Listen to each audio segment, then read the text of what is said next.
बादशाह हो कि उसका चोर बेटा हो या किसी और का डाकू बेटा हो, लेकिन जिस दिन पैदा होता है उसका हैप्पी बर्थडे तो बड़े धूमधाम से मनाया जाता है। उस वक्त कोई सवाल नहीं होता, कोई एतराज नहीं होता।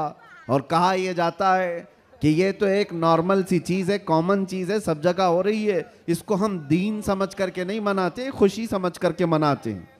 मेरे अजीज़ों, यहाँ पर दीन समझ करके नहीं मनाते, अपने बच्चों के बर्थडे खुशी समझ करके मनाते हैं। सारी खुशियां मेरे मुस्तफ़ा के कदमों पर कुर्बान। वो जो न थे तो कुछ न था, वो जो न हो तो कुछ न हो, जान है वो जहान की और जान है तो जहान है। अगर हुजूर पाक सल्लल्लाहु तआला अलैहि वसल्लम के लिए तुम ये बात महसूस करते हो कि हम अपने बच्चों की खुशियां समझ करके मनाते हैं, नादानो, सारी खुशियां एक तरफ, मेरे मुस्तफ़ा के आने की खुशी एक तरफ। सुभान अल्लाह, बेशक। इस बात को हमेशा याद रखो। अल्लाह ताला ने कुरान पाक में फरमाया, 7वें पारे की यह आयत है, ईसा अलैहिस्सलाम की दुआ है। ईसा अलैहिस्सलाम अल्लाह की बारगाह में यूं दुआ कर रहे थे, रब्बना अंजिल अलैना माइदतम मिनस समा तकूनु लना ईदन लिअव्वलिना व आखिरिना व आयतम मिनक। ईसा अलैहिस्सलाम ने क्या दुआ किया था पता है? अल्लाह की बारगाह में दुआ किया है, अल्लाह आसमान से एक दस्तरखान उतार दे मेरी उम्मत के लिए, जो खाने नेमत हो, जिसमें जन्नत के खाने हो। और साथ में ये लफ्ज़ कुरान पाक का मैं बता रहा हूँ। ईसा अलैहिस्सलाम यूँ कहते हैं कि ऐ अल्लाह, जिस दिन ये दस्तरखान उतरेगा वो दिन हमारे अगलों और पिछलों के लिए ईद का दिन होगा। वो दिन हमारे अगलों और पिछलों के लिए क्या होगा? ईद का दिन होगा। तकूनु लना ईदन लिअव्वलिना व आखिरिना। कुरान पाक में सूरह माइदा की आखिरी आयतों में से तवज्जो, ईसा अलैहिस्सलाम ये कहते हैं जिस दिन आसमान से दस्तरखान उतरेगा वो दिन हम सब के लिए ईद का हो जाएगा, हमारे लिए भी, हमारे अगलों और पिछलों के लिए भी। तो आप अंदाजा करो, दस्तरखान जिस दिन उतर जाए वो ईद का दिन हो सकता है, तो जिसके सदक़े में पूरी कायनात को दस्तरखान मिलता है वो जिस दिन आए वो ईद का दिन क्यों नहीं हो सकता? सुभान अल्लाह, सुभान अल्लाह। वो दिन क्यों नहीं हो सकता? इसीलिए हम आला हजरत क्या कहते हैं, वो जो न थे तो कुछ न था। यहाँ बांद्रा वाले बहुत शांत है क्या? ताकत और कुव्वत के साथ, बेदारी के साथ हैं कि नहीं आप लोग? वो जो न थे तो कुछ न था, और वो जो न हो तो कुछ न हो। याद रखो मेरे अजीजों, हुजूर पाक सल्लल्लाहु तआला अलैहि वसल्लम के सदक़े में ये सारी चीज़ें। अच्छा, एक बहुत अहम चीज़ मैं आपको बता रहा हूँ, ये इस रबीउल अव्वल शरीफ के इब्तिदा की पहला खिताब है, मैं आपके सामने कर रहा हूँ। लोग कहते हैं, ये भी कहते हैं, चलो मान लिया हुजूर तशरीफ़ लाए थे, खुशी उस वक्त की थी, लेकिन अब तो 1400 साल गुजर गए, अभी तक क्यों मनाते हो?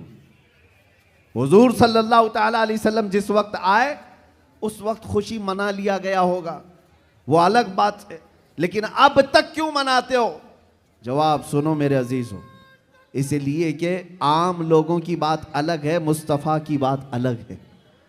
वो आम लोगों में से नहीं है। इस पूरी कायनात में मैं एक मिसाल आपको देता हूँ, चाहे हमारे इस स्टेज की मिसाल ले लो, इस पंडाल की ले लो, या किसी की शादी की मिसाल।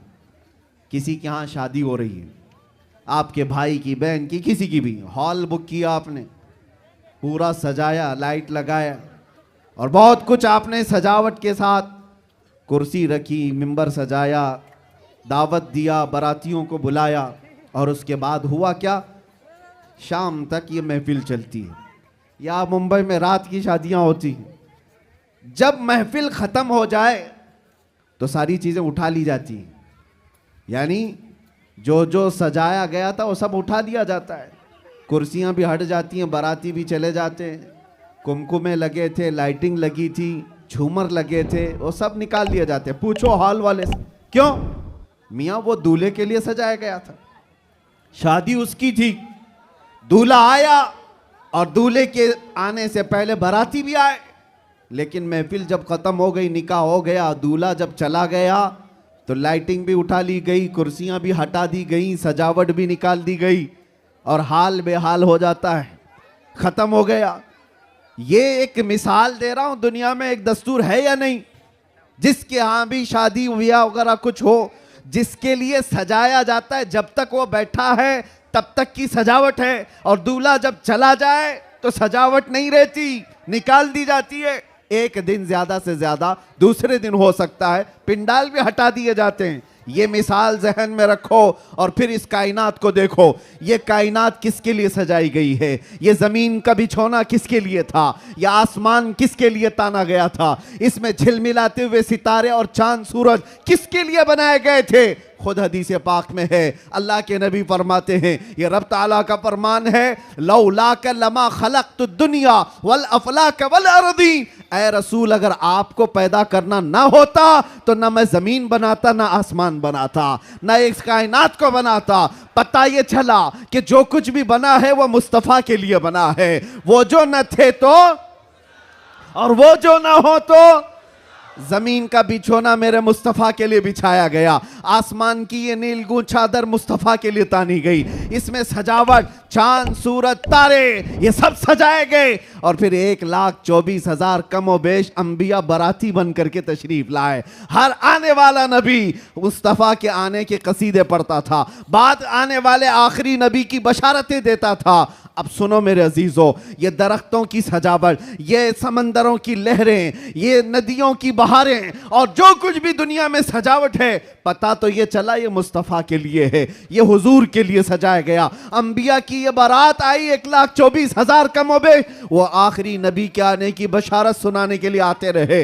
बात तो सही है, सब कुछ बना मुस्तफ़ा के लिए। अब वो कायनात का दूल्हा आमिना की गोद में 12 रबीउल अव्वल को तशरीफ लाता है। वो कायनात का आका व मौला मक्का में 53 साल गुजारा, मदीना तैयबा में 10 साल गुजारा।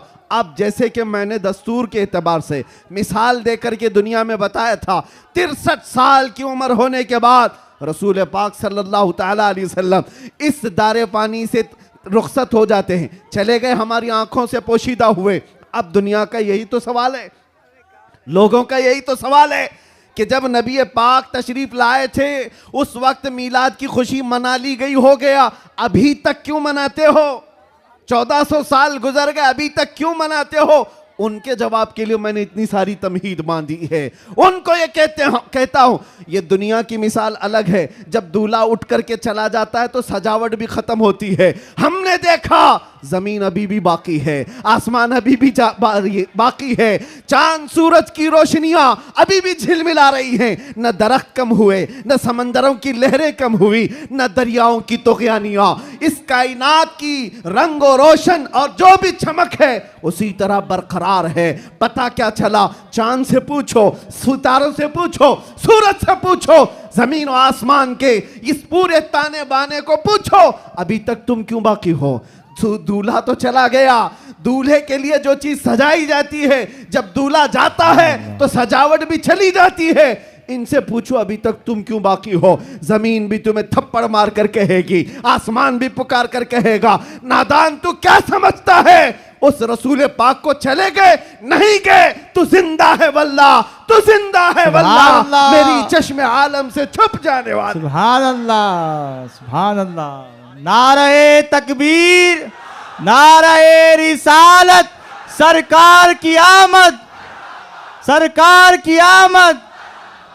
ये कायनात की सारी रोशनियां ये बताती हैं, सूरज बाकी है, चांद बाकी है, सितारे बाकी हैं। बाकी दिखते हैं कि नहीं दिखते? जिनको नहीं दिखते उनसे हमारा कलाम भी नहीं।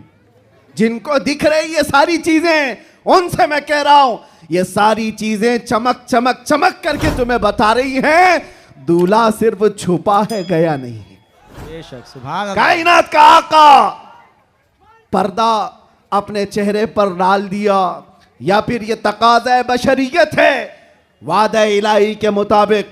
लेकिन मेरे अजीजों, इसीलिए आला हजरत ने क्या कहा? मेरी चश्मे आलम से छुप जाने वाले, चश्मे आलम से छुपा है। इसका मतलब ये नहीं है जैसे दुनिया का दूल्हा उठ करके चला गया तो सजावट भी चली जाएगी। ये कायनात का आका और मौला आज भी मदीना तैयबा से वो सल्तनत चला रहा है जिसको कहते हैं, मेरे अजीजों, आज तक हमारे दिलों पर हमारी रूहों पर कोई दूसरा राज नहीं कर सका।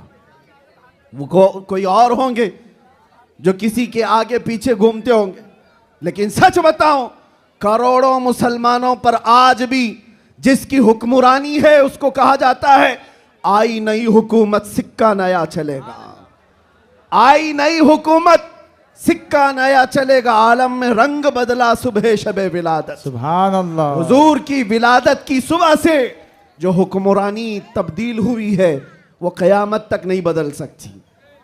हाँ, इलेक्शन सिलेक्शन ये सब चलते रहेंगे, रूहों पर और दिलों पर जिसकी हुक्मरानी है वो ताजदार मदीना सल्लल्लाहु अलैहि वसल्लम की है, आकाए कौनैन की है।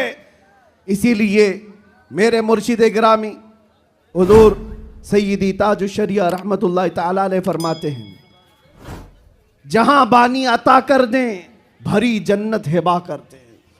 नबी मुख्तार कुल हैं जिसे जो चाहे अता कर दे, नबी मुख्तार कुल हैं जिसे जो चाहे अता कर दे। हाँ, एक शेर आपकी इस नात का है, नबी मुख्तार कुल हैं जिसे जो चाहे अता कर दे। इसी तरह वो कहते हैं जमीन को आसमां कर दे, सुरैया को सरा कर दे। ये कौन कर सकता है? जिसको अल्लाह ने वो हुक्मरानी अता की हो, वो बादशाही अता की हो। हमारा बादशाह वो ताजदार मदीना सल्लल्लाहु अलैहि वसल्लम की ही जात से हमारे, इसीलिए आला हजरत ने हुजूर सल्लल्लाहु ताला अलैहि वसल्लम के जो लक़ब हैं उन अलक़ाब में एक लक़ब ये भी जिक्र किया है, मालिक रिक़ाबिल उम्म, उम्मत के सारे इंसानों की गर्दनों का तन्हा मालिक, हम सब की गर्दनों का मालिक। और ये मसलक और ये मजहब किसने हमें सिखाया है? वो सहाबा ने सिखाया है। सब कुछ लुटाया हुजूर के दरबार में और ये कहा जान दी हुई उसी की थी, हक तो ये है कि हक अदा ना हुआ। हम सब की गर्दनों का मालिक वो ताजदार मदीना सल्लल्लाहु ताला अलैहि वसल्लम की जात। और कुरान भी कहता है अन्नबिय्यु औला बिल मुमिनीना मिन अनफुसिहिम, मोमिनों से उनकी जान से ज्यादा हकदार अल्लाह के नबी हैं। हमारी जान से ज्यादा हकदार कौन है? अल्लाह के नबी की जात है। तो जिसकी हमारे लिए इतनी ज्यादा इंपॉर्टेंसी आप समझ रहे हो, इतनी ज्यादा अहमियत हो, मियाँ उसकी मिलाद हम साल में एक बार थोड़ी ना हर घंटे मनाएं तो भी कम है।